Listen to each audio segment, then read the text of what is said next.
Okay, welcome to all of you at the session of the wages and salary.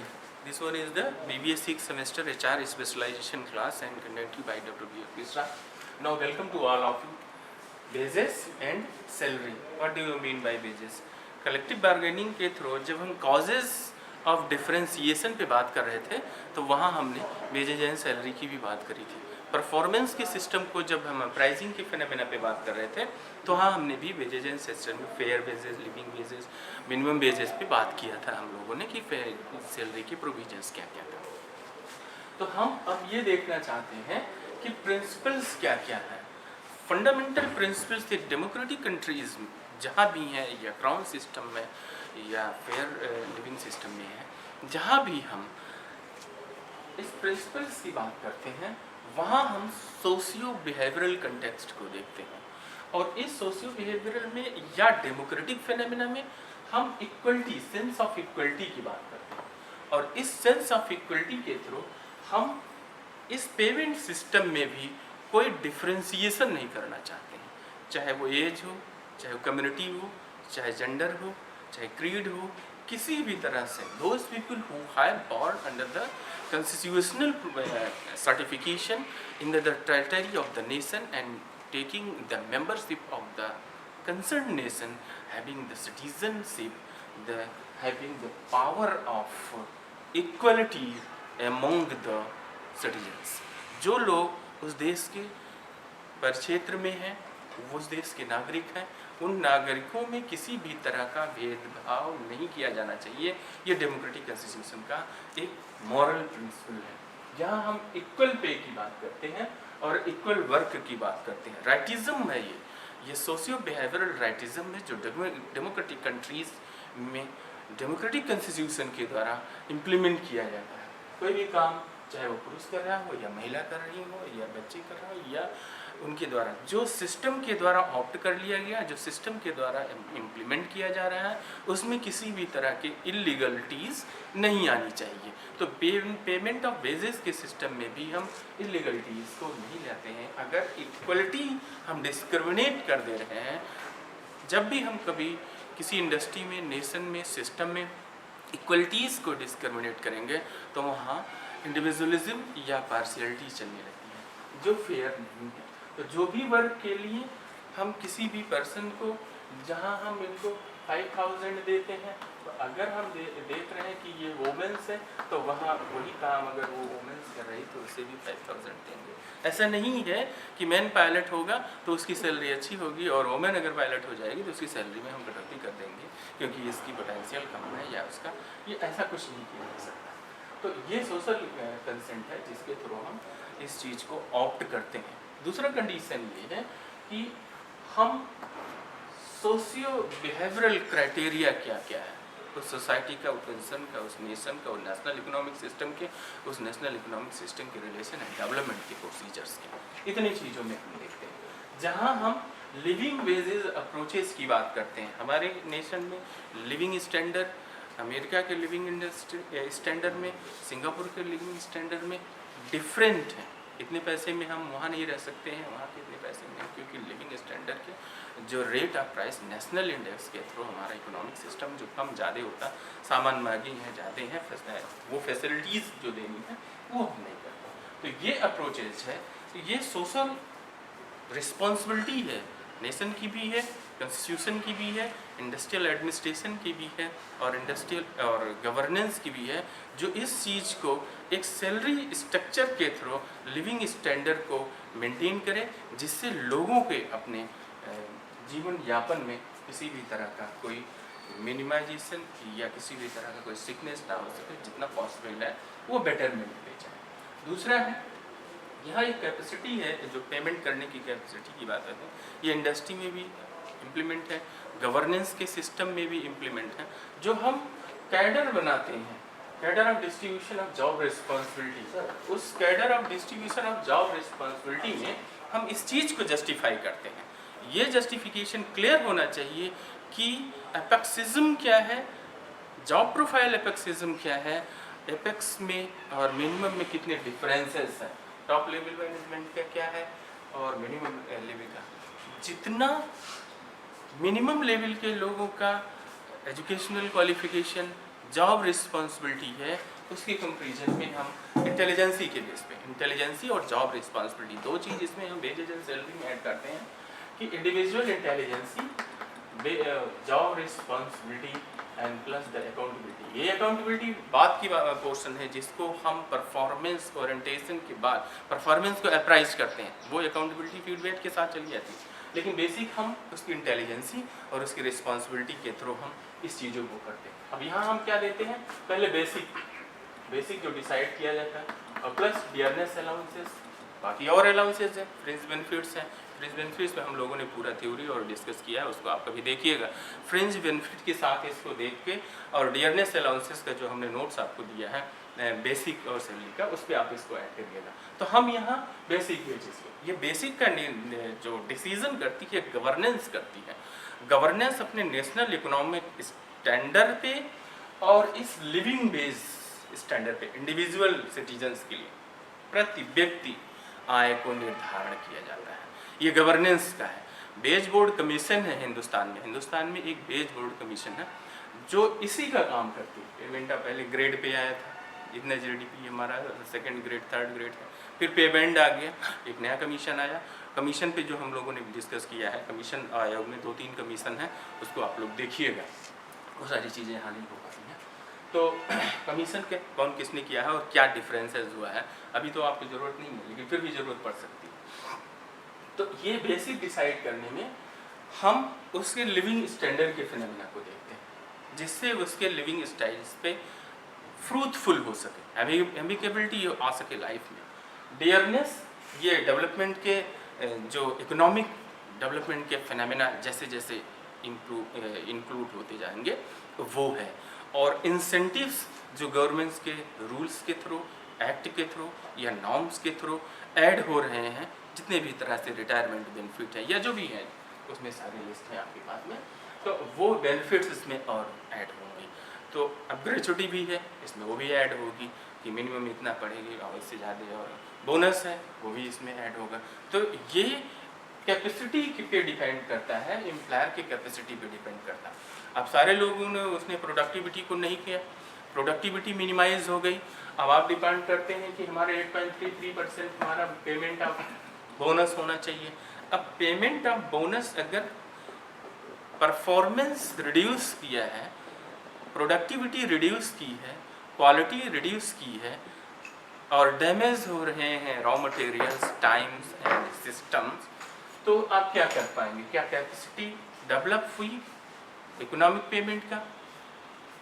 बढ़ा के salary देने की capacity employer में आई? नहीं आई।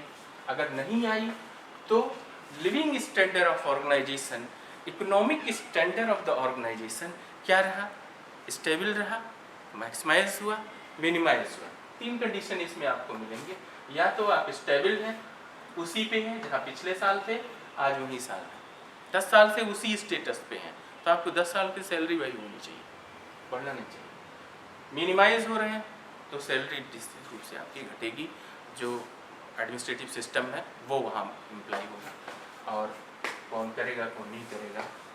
और मैक्सिमाइज हो रही है तो रेट ऑफ ग्रोथ क्या है? अब मैक्सिमाइजेशन पे हम यहाँ 2 चीज़ देखते हैं। Rate of growth under the system of the national economic provision, national economic system के अकॉर्डिंग रेट ऑफ ग्रोथ हो रहा है, या आप मिनिमम बॉटम लाइन पे थे तो आप अपने रेशियो से ग्रोथ कर रहे हैं। पिछले साल आपने 1 लाख रुपया कमाया था, इस साल आपने 10 लाख रुपया। Rate of growth national economics के अकॉर्डिंग पिछली बार आपका 10% ग्रो किया था, इस साल आपने 50% ग्रो किया according to the national growth. तो आपका ये डेवलपमेंट फेज बेटर है, ये बेकार, और यहाँ भी आपका डैमेज स्टेटस में जा रहे हैं, क्योंकि आप अपने आप को अपडेट नहीं कर रहे हैं।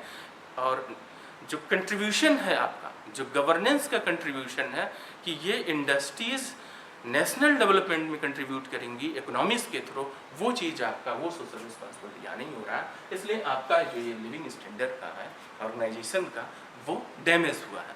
तो डैमेज होने के पीछे क्या है?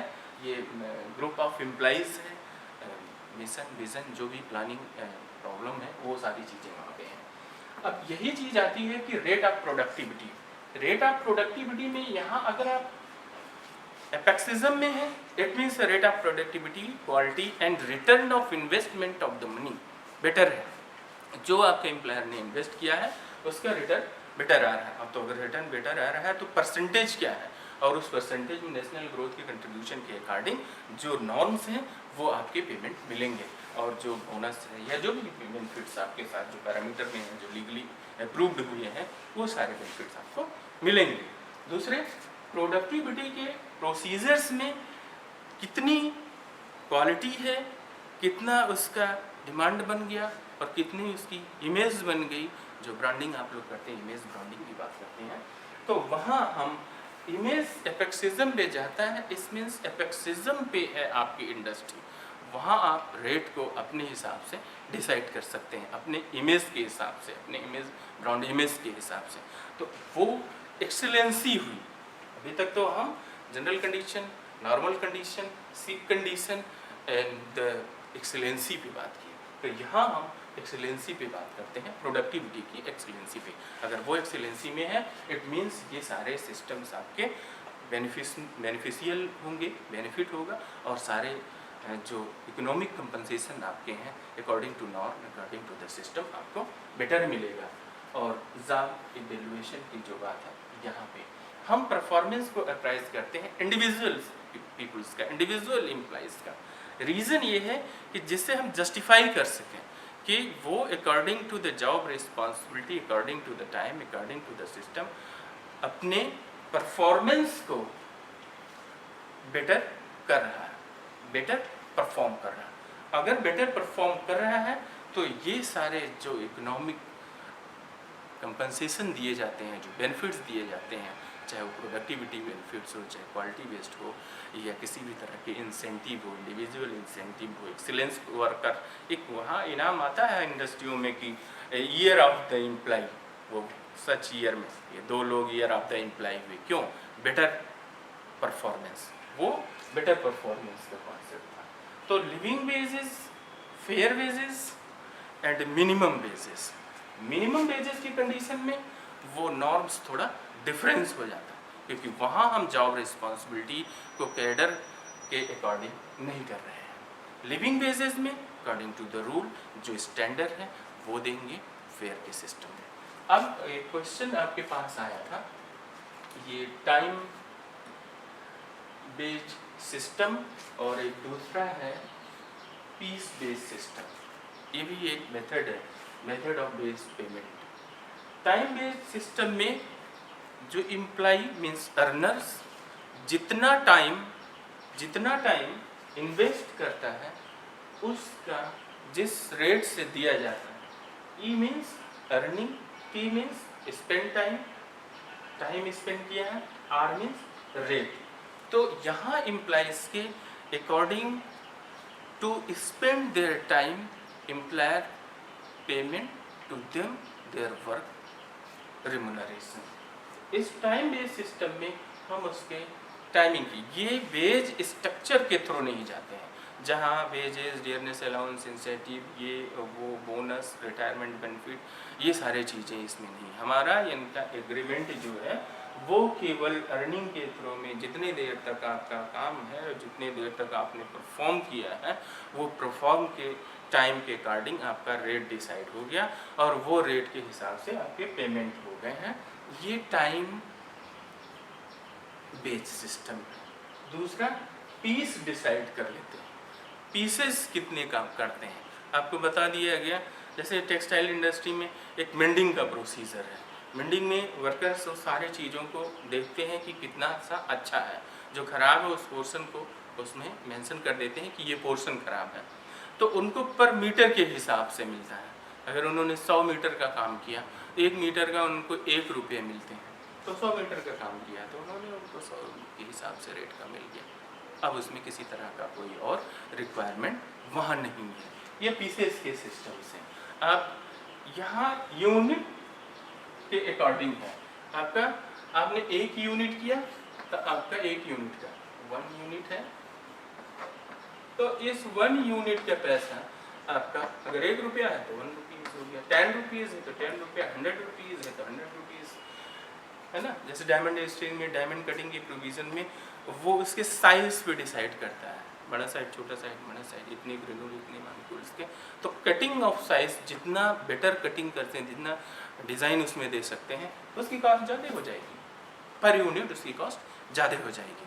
तो वो उस हिसाब से उन्होंने कम ज़्यादा किया है। तो यहाँ रेट ऑफ अर्निंग जो पीस पे डिपेंड करता है इंडिविजुअल वर्कर्स का, यहाँ किसी भी तरह का कोई सैलरी स्ट्रक्चर, कोई किसी भी तरह का जो सिस्टम ऑफ एडमिनिस्ट्रेशन है वेजेज एंड सैलरी का, वो यहाँ केवल बस इतना होगा कि ये एम्प्लॉइज़ हैं, ये एम्प्लॉयर हैं, और इनकी ये टाइम बेस्ड सिस्टम का एग्रीमेंट है, और इस अकॉर्डिंग इस रेट से वो देंगे। अब वो रेट जब तक अपडेट नहीं किया जाता है, या री एग्रीमेंट या री असाइन नहीं किया जाता है, री टैग नहीं किया जा सकता, तब तक वो रेट चलता रहता है।